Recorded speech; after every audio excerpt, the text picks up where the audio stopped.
Hey everybody, welcome back to Das Lab. Today, I don't know if you saw my last little short video that YouTube wants me to upload. It was about 3D printing. Well, today is the day we're going to unbox and get set up with a BAMBU Lab P1S 3D printer. I opened the box. Sorry, I couldn't wait.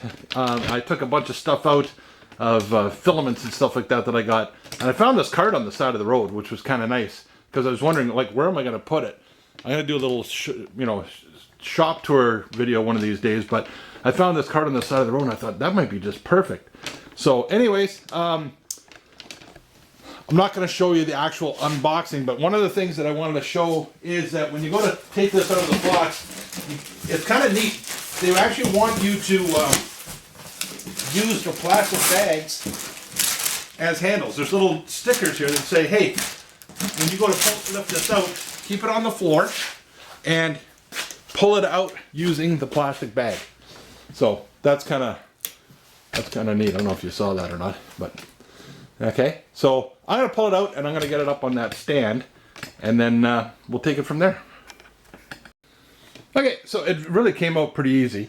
The printer doesn't weigh as much as everything in the box does, because in the bottom of the box there are some extra goodies. There's some filament and styrofoam and cardboard and stuff, but I think the tools are actually inside of there, so we'll see that. But it says don't throw the box away, just in case you need to send it back for some reason. Hopefully that's not the case. It does say fragile on it. Okay, and glass, and this side up. Of course, when it was delivered, it was upside down, and but I didn't hear anything shattering in there. So, all right, on we go. Okay, I took it out of the bag. I didn't think anybody really wanted to watch me fondling my bag, so I just saved that step for you. I want to get to the technical aspects of it. So I got the instruction booklet here, and this was there's an assembly combo deal. There's a material managing system in the back there. And yeah, this is expensive enough that I'm probably actually going to read the manual and do things in the right order. It's a robot after all, and if I do it wrong, it might try to kill me. So I'm going to continue on and take stuff out and get to the technical stuff. Okay, before you get too far into it, there were some screws that I was supposed to take out to get the AMS out, and I went for a screwdriver, and of course it's not screwdrivers. They're little Allen keys, and I think it comes with it. So there's some sort of a nozzle, a cord. This box was inside the unit. There is a looks like a takeout menu of some sort. Disclaimer and safety guidelines. That looks like a spool holder. We've got some sort of a remote. No, I think that's the display that everybody loves. And we've got, oh my goodness, yeah, a bunch of, oh, there's a Allen key. Allen? Because it looks like an L. And, little baggie full of goodness. That looks like a filament cleaner, another Allen key, for a scraper. Oh, they're blades, I believe. All that sort of stuff. I've never had a 3D printer before. Usually I take material and remove matter from it with a knife or a shaper or something like that. That looks like more scrapers. For extruder. Okay, so it must be some spare parts or something, I'm not sure. Well, maybe we'll see in the instructions. Okay, so I'm going to turn you back around and we'll see where this Allen key goes. Yeah, so the Allen key does go in here, the nice little arrows. Anti-screw them. Oh, they're tough. They're in there good. Now you don't want to lose these. inside the machine because there's a lot of moving parts, right? You never know if something's going to get bound up. We want to keep Clean inside of there. Nice little polymetric screws for something. I don't think they ever go back into anything, so we'll just keep them for some other project. And this foam, if you can see it, that's in here, it's going to come out later. So don't try to pull that foam out now.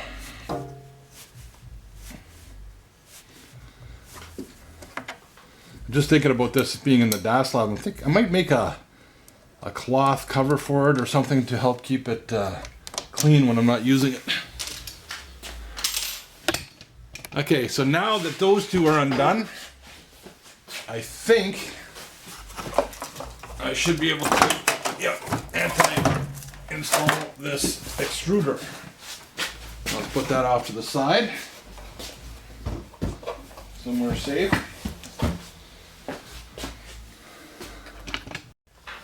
Okay, so next this piece of plastic has to come out. There's 4 screws by the arrowheads. We'll take that out and get rid of that. Next, I want you to take off this cardboard without wrecking anything, because there is a festoon there for the cables.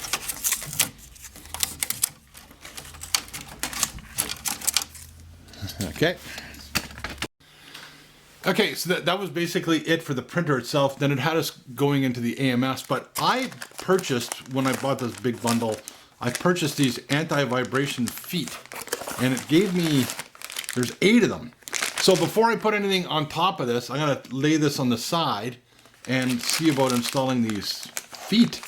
I don't know, there's no screws or anything. We'll see how they go in. I guess we'll learn together. So let me get this bad boy flopped over onto its side, and then we'll explore. Okay, why did I buy the anti-vibration feet? Because I didn't know where I was going to put this thing. I really didn't know what type of surface it was going to be on.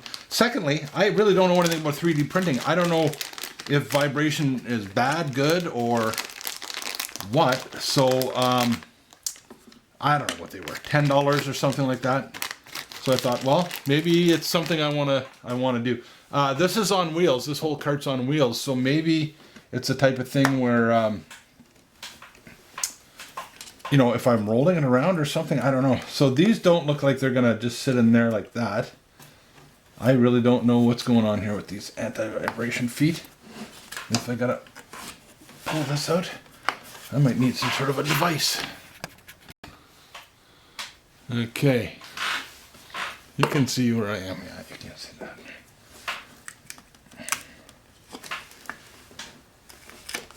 Okay, that's kind of glued in there.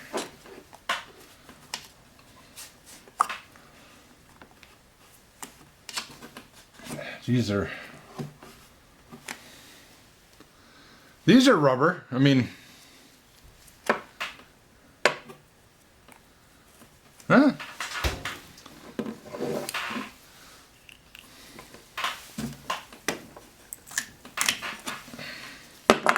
These are gonna be wiggly. They don't go in that way. No, they're going this way.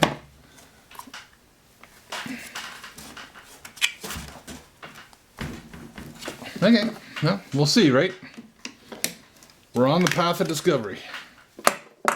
I might have to spray glue them, or maybe use my 3D printer that I used in the shorts, or a little hot glue gun or something. I don't know. Yeah, they seem to go in pretty solidly.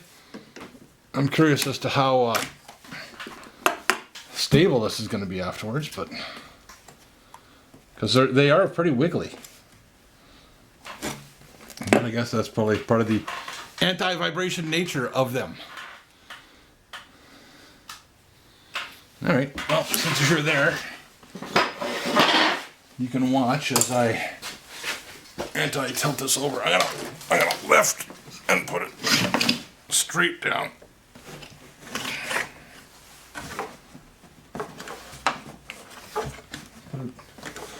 Let me put it in this off to the side of it. Oh, already one just fell off. You can't drag it, that's for sure. Because got it'll pop out. Yeah. Yeah, I don't know about these.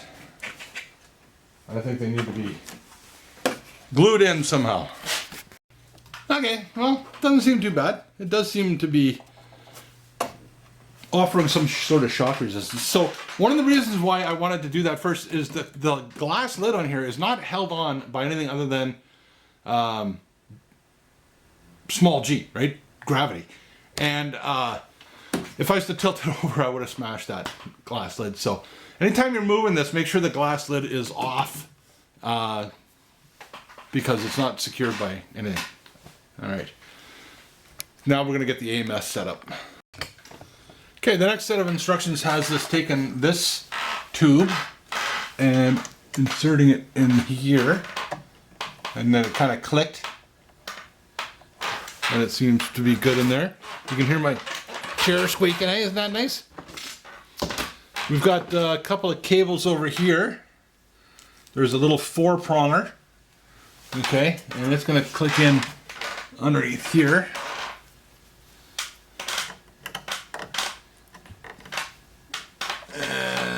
That's going to go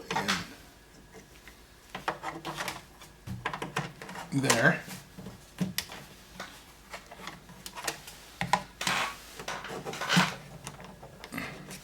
And then this bad boy is going to go in here. And goes into either one of these two up here on the AMS unit.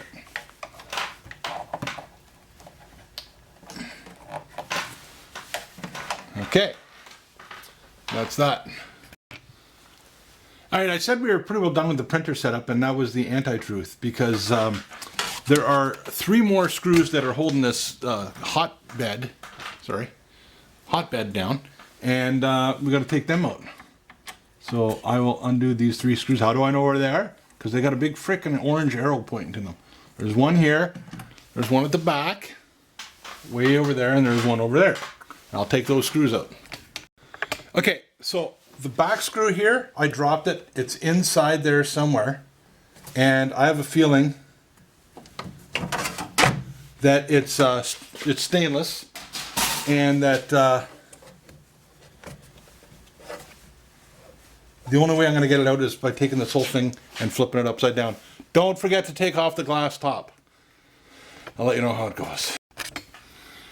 Okay, I'm not going to tell you what I had to do to get that screw out of there, because let's just put it this way, it's like an hour later. If you lose a screw, it looks like that. It's not a little black one or anything like that. That's what the screw looks like, okay? It's a hex head screw, and if you have to go mining for it, you'll find it, it'll pop out, you can get it. But that's what you're looking for if you happen to drop it in the back like I did. Okay, so next it has us putting on the display. Okay. And it comes in a bag here, and pretty straightforward. I think you've got to take this tape off here and plug it in back there and snap it into place. The instructions are good with that. Let's just get that on. The only maybe tricky part about putting the display on is that don't try to put it on flat. It does go up on an angle. It's tilted up at about, I don't know, 15, 20 degrees. So, oh, see, it just clicks into place like that. And there we go. Click. Take off that screen. And now it's in place. Okay, so next it has us downloading the Handy app. So if you want to get a free Handy, it's not going to come from DASLab, I can tell you that much for sure. But there's a QR code there, and you can download that. And then it says apply power, connect power, follow the instructions. So I'm not going to walk you through that. We'll get to the point when this we start to pull out the foam here. Okay, I haven't forgot about it. We still have foam in there. Okay, so I'll get the app going, and we'll see what happens. Okay, so it basically after a little bit of trial, I had to have a BAMBU handy. I had to be logged in before it would connect properly. And it says, please select the calibration steps: auto bed leveling, vibration compensation about 5 minutes, and motor noise cancellation about 15 minutes. I'm going to go start. While you're waiting, you can learn the beginner guide and blah, blah, blah. Okay, so it's roboting. So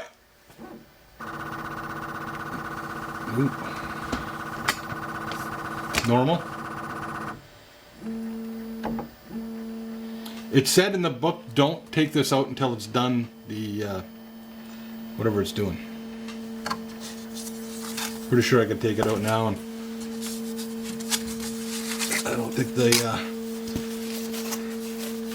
robot on the mothership's going to really care. A little bit of debris in there. Okay, so there you go. It's up and running, and that's as far as I'm going to take you on this video. Nice robot. I keep it in the garage here. I don't think I can do stairs yet, so it's not likely to kill me in my sleep unless I fall asleep in here, of course. Okay, that's all I got for you this time on Das Lab. Of course, there'll be some more 3D printing stuff. There's all kinds of mods and things we're going to do to this bad boy. But for now, there's my new 3D printer. Hope you learned something. Have fun. Be safe. And for God's sakes, don't get any on you. I heard some fans going, so I just thought I'd clean it. All right, see you next time.